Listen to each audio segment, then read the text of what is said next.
Hello, everyone, and thank you so much for joining me for Daily Spark with Dr. Angela. I'm your host, Dr. Angela Butts-Chester. You guys know who I am, and you know what I like to do on my show. Say it with me. I want to enlighten, inspire, and empower you to become your best self. Now, Scripture reminds us that the tongue is a small thing that makes grand speeches, but a tiny spark can set a great forest on fire. And that's what we want to do today. We want to get you fired up about my guest. I'll be speaking with Eugene Yumshtyk today. He is COO at Paradigm Shift Technologies. And you know, it's Water Awareness Week. So you know what I'm going to tell you to do? Go on, get comfy, get cozy, get your coffee or get your tea, because we are about to get started. Hello, Eugene. Thank you so much for joining me here on Daily Spark with Dr. Angela.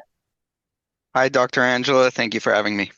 Yes, sir. Absolutely. Now, I cannot wait to talk to you about the all that you guys are doing. It is important work that you're doing. So thank you again for being a guest here with our Water Awareness Week. Now, as we know, for Water Awareness Week, water connects us all. It shapes our health, our communities, and our future. We are here on this program exploring clean water awareness through the theme Every Drop Has a Story.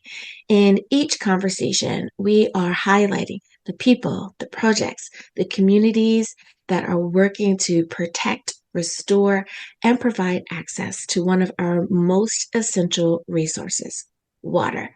Because when we listen closely, every drop really does tell a story.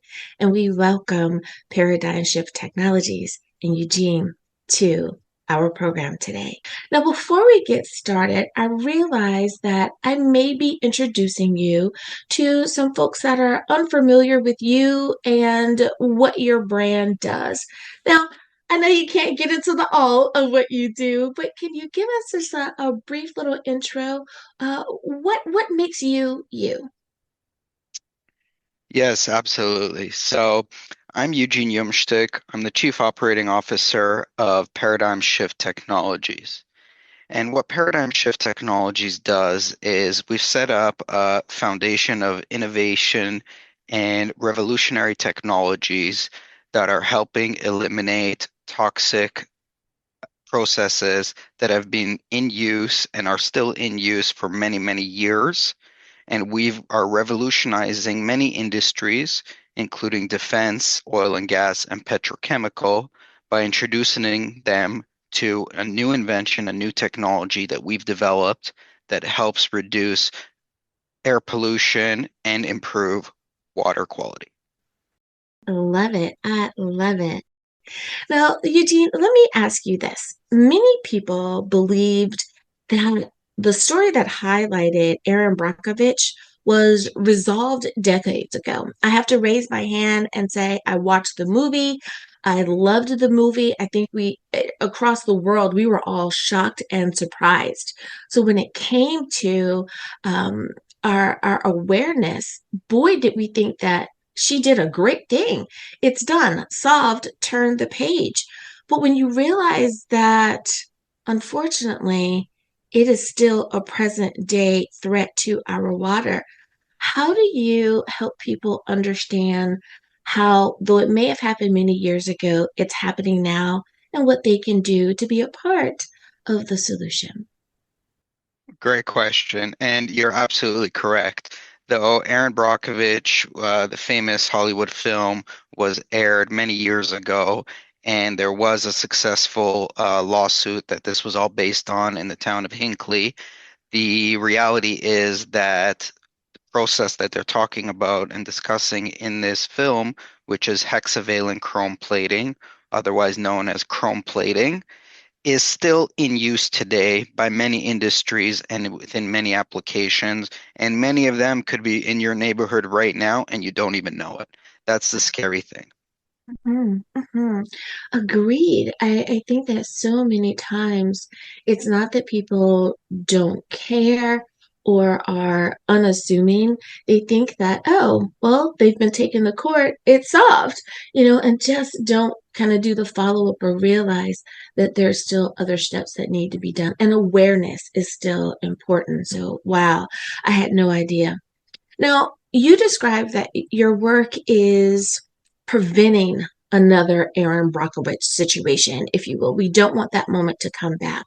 So, what does prevention mean to the all that you guys are doing when it comes to protecting our waters today? So what we've done is we've invented a revolutionary technology called EPVD. EPVD stands for Enhanced Physical Vapor Deposition.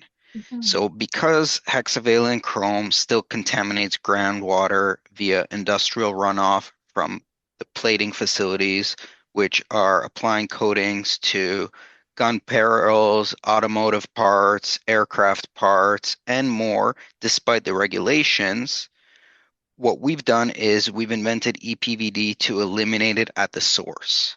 And Mhm. EPVD is an entirely 100% environmentally friendly solution to applying a coating specifically to the internal diameters of pipes and tubular components.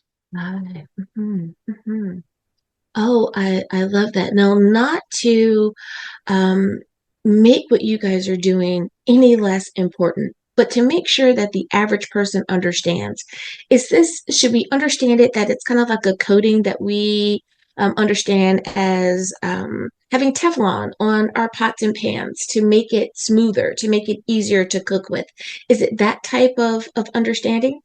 Great question. So it's very similar to that in concept, but in Mhm. reality, Teflon also does leach some carcinogens and is not necessarily 100% environmentally friendly. So Mhm. our technology is based on a world-renowned technology called PVD, physical vapor deposition. Many people have never heard of this, don't know what it is, but in fact, you've seen it, you've touched it, and you've held it, most likely. Whenever Mhm. you go to the hardware store and you pick up a drill bit and it has this gold color on the drill bit, that Mhm. gold color is a coating applied using a PVD technology. Generally Oh. speaking, that's a titanium nitride coating. So it's a metal coating that was applied using the PVD technology.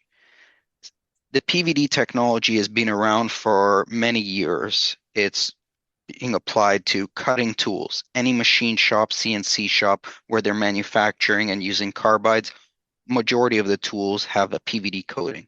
It's also used in the semiconductor industry to apply thin film coatings to semiconductors.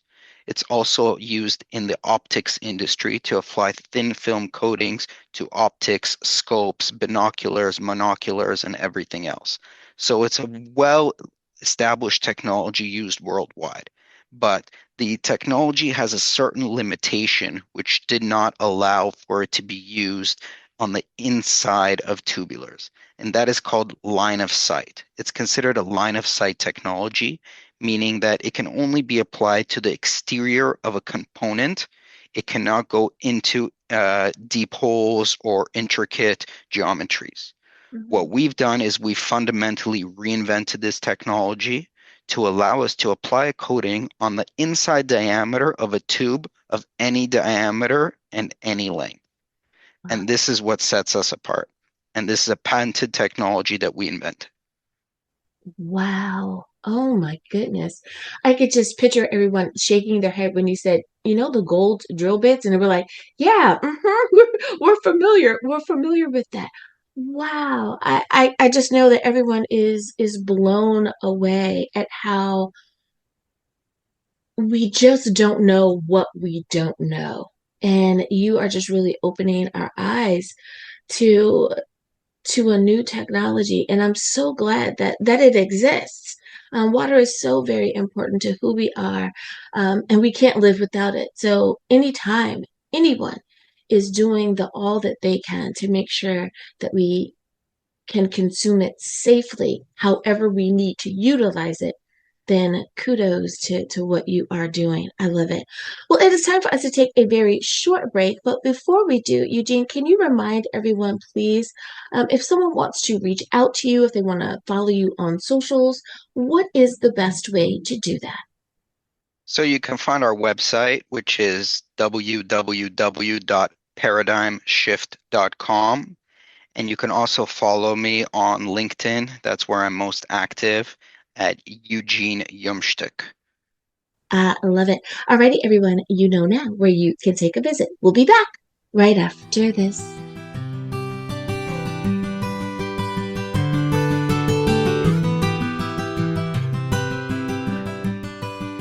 And we are back. Thank you so much for joining me for Daily Spark with Dr. Angela. Let's jump back into our conversation. Eugene, now I have a maybe tough question, and that is, why do you think that the harmful practices are still around? Is it one of those things that boils down again to costs? Great question. There isn't one single reason, but there's many. Cost is definitely one of them. Though chrome plating, when it was first established and used, for example, in the defense industry, it was considered a very expensive process. Mhm. And they have since, over the past 100 years, been able to scale it down significantly. But it also has to do with regulation, regulatory exemptions, and the slow moving organisms that revolve around the big OEMs and prime contractors who are using these technologies.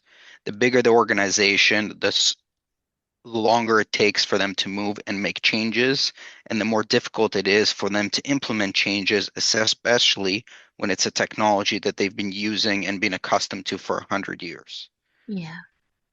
So Hmm. there's many different angles to this, and there's also high transition barriers because retrofitting a facility that you've had for 100 years, Yeah. there's a lot involved. Mhm. And I think that people can relate to that particular position of, well, we've always done it that way. We hear that in so many things that we do, and people are just very comfortable in what's familiar, even if there's a better way to do it. Change does take time, unfortunately.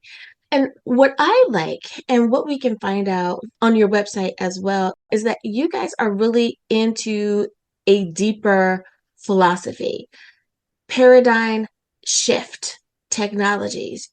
It says it up front. You're suggesting that with a simple paradigm shift, with the mindset shift, that you're trying to disrupt in a positive way when it comes to environmental safety, industrial performance.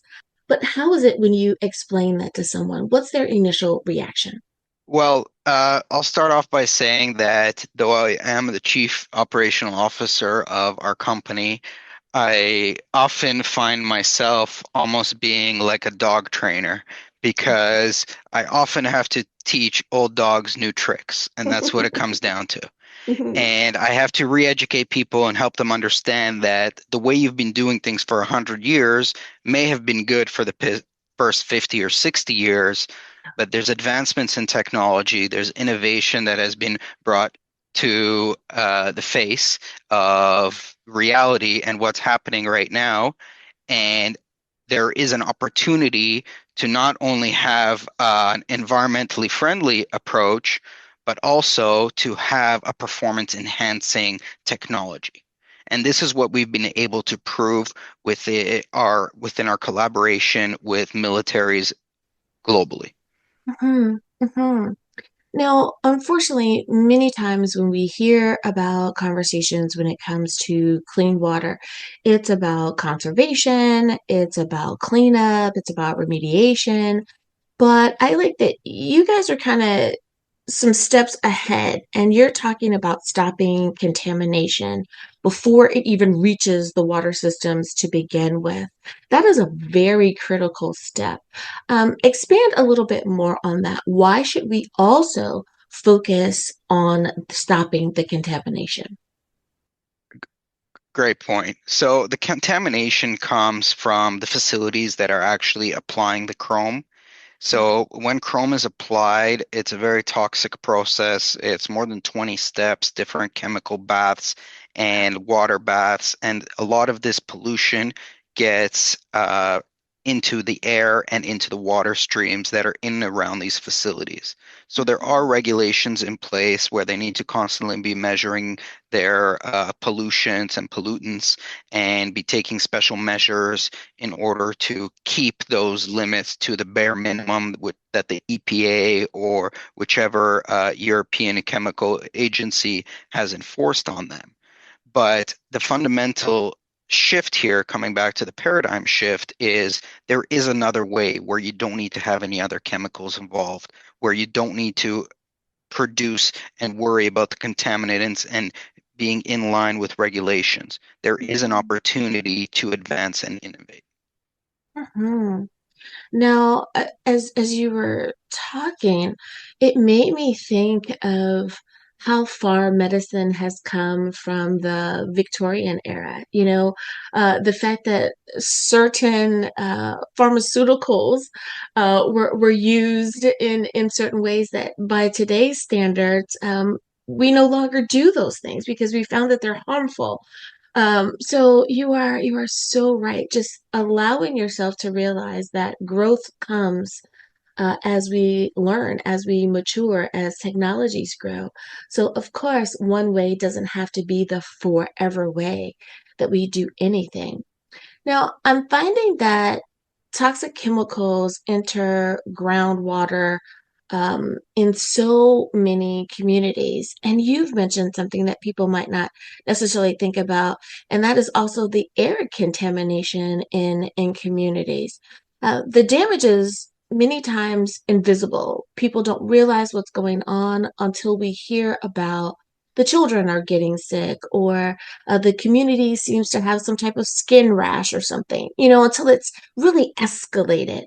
What are some long-term human and environmental consequences that people should be aware of? I don't want to scare anyone, of course, but today is about awareness. So, what are some things that we could perhaps look for or make sure that we are aware of and that we're safe? Great question. So one of the biggest red flags with somebody that's being exposed to hexavalent chrome are going to be the respiratory effects. So this could be irritation when inhaling or exhaling, shortness of breath, runny nose, coughing, sneezing. These are things that often people sweep under the rug, say it's a seasonal allergy or it's something else. And the scary thing is that you may not even know that it has anything to do with your chrome or carcinogenic chrome plating exposure. And that's really what was underlined within the movie, Erin Brockovich, because you really don't know until it's too late. So that's why the best way and only way to kind of end this poisonous technology from leaching into the air and water is to stop doing it once and for all. And for that, you need government mandates to actually be enforced. Mm-hmm. Speaking of government, oh my goodness, what a great segue. Thank you for thank you for that. You guys are working to prove that environmental responsibility does not require sacrificing the performance. When it comes to the various municipalities, when it comes to government or military, and you're explaining what your process is and how it's beneficial to them, is that are you finding that that is an important selling point or something that they see the benefit of, that it is ultimately protecting families, it's protecting neighborhoods, and it's protecting future generations? It's definitely something that we emphasize, but Mhm. the reality of, the current global situation is that when it comes to government and militaries, there's always a war going on somewhere. There's Yeah. always a reason to rearm, resupply, and environmental is not necessarily on the top of their radar as to how do we do things environmentally friendly. It's about Yeah. how do we make sure things are effective, efficient, fast, and productive. That's Mhm. their main priorities. So what we do is we actually educate them on the progress that we've had with our technology, specifically in the defense application.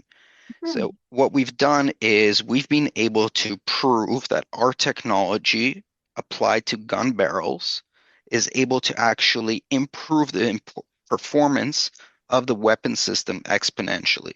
So through Mhm. our testing that we've actually done with Pentagon and with global militaries and NATO allied countries, we've done live firing tests of gun barrels that we've coated that have proven that our technology has been able to extend the life of the barrel more than 2 times Oh, and wow. improve the accuracy and precision of the weapon system.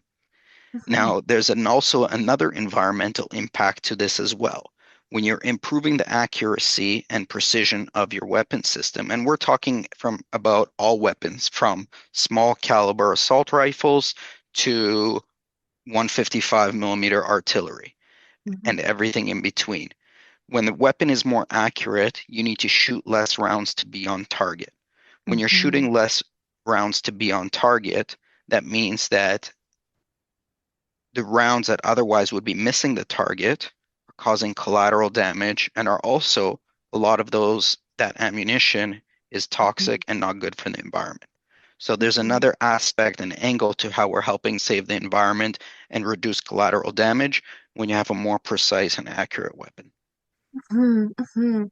And every bit matters to, anything we can possibly do to make sure that our troops stay safe, I am definitely all for. And if it also helps the environment in some way, we want to be on this planet and take care of this planet as best we can. So if we could all just do a little bit to help, then why not? And who doesn't want an accurate machine that they're utilizing? So I love that part. Now, what has surprised you the most, you would say, of what you do with the work that you do? You were just talking about, the global conversation. There's always, and let's be honest, there really is truly always a war somewhere. There's something going on. But when we talk about making sure that our water is safe and we're taking care of our environment, that global conversation, what's something that has surprised you the most and really keeps bringing you back to the why of what you do? One of the things that really surprises me is how unaware people are of the toxicity and dangers of chrome plating, or Yeah. even the process itself and what's involved in getting it done. Even some of the manufacturers and these huge companies, multi-billion dollar publicly traded companies, you speak to some of their top level executives and they really don't know what they're selling. So it's been an eye opener for me to see that they're selling and promoting products that are not necessarily the best, that there are opportunities to improve, and they just don't know better. Hmm. Hmm. I think that really is an important thing there too, is that some people just don't know. As someone who's a cancer survivor, when someone says, "Hey, did you know that you shouldn't, for example, use this particular type of plastic, or you shouldn't eat this particular food, or use this particular spray?" For those I think that are in the know or simply want to know more for whatever reason, it really does make a difference. So that awareness is so important. Thank you. Thank you for that. Now, for listeners who care about clean water, but perhaps they feel disconnected from an industrial process, what is one insight that you want them to walk away with after hearing this conversation that may have sparked a little bit of interest in them? I think the main thing I would want somebody to take away from this is be aware of what you're buying, what you're supporting, and what your government and local municipalities are supporting. There are websites available where you can search up the uh, hexavalent chrome ppm parts per million that have been measured in your region and in your area. And when you're Wow. looking to purchase a new property or you're looking to move your children to a new school or daycare, take these things into account because they really matter. And it's important to me. And it really reminds me of a story when I was younger. You know, my father, who's actually the inventor of this technology, this is a family business, he told me a really interesting story. When he was little and he was growing up, he was able to go to the forest and pick wild spinach from the ground, pick berries from the ground, and eat them. Mhm. And if you do that nowadays, it's really dangerous. You don't know what pollutants are on there. You don't know what has been leached into the ground where that has been growing. So we really want to make this a safer place for our children and our future generations. Mhm. Oh, what a great story. I love that. Thank you so much for sharing. And you're right. If we can each do our part, then the next generation is just that much safer. Eugene, thank you so much for coming on and not only sharing about your business and the work that you're doing, but also encouraging us that each one of us can do just a little bit to make the world a better place and we can have cleaner, better, safer water. Thank you again for coming on. Thank you very much for having me. Absolutely. Now, before I let you go, if you can put it into our remembrance one last time, if someone wants to reach out to you, follow you on socials, what's the best way to do that?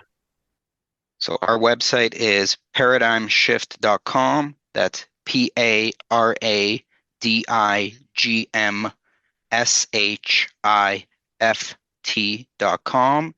And you can find me on LinkedIn at Eugene Yumshtyk. And I'll spell that out for you. It's Eugene, and my last name, which is Yumshtyk.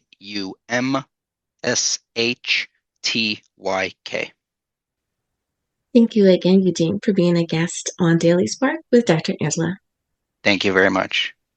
And listeners, thank you for spending some time with us here today as well. You could have been anywhere and you chose to spend it with me today, and I thank you for doing so. I hope that I have once again enlightened, inspired, and empowered you. As always, may the Lord continue to shine his face upon you. May you receive his grace and his mercy in all that you do. Until next time, everyone, remember that you are blessed in the Lord. Have a great day, everyone. Bye bye.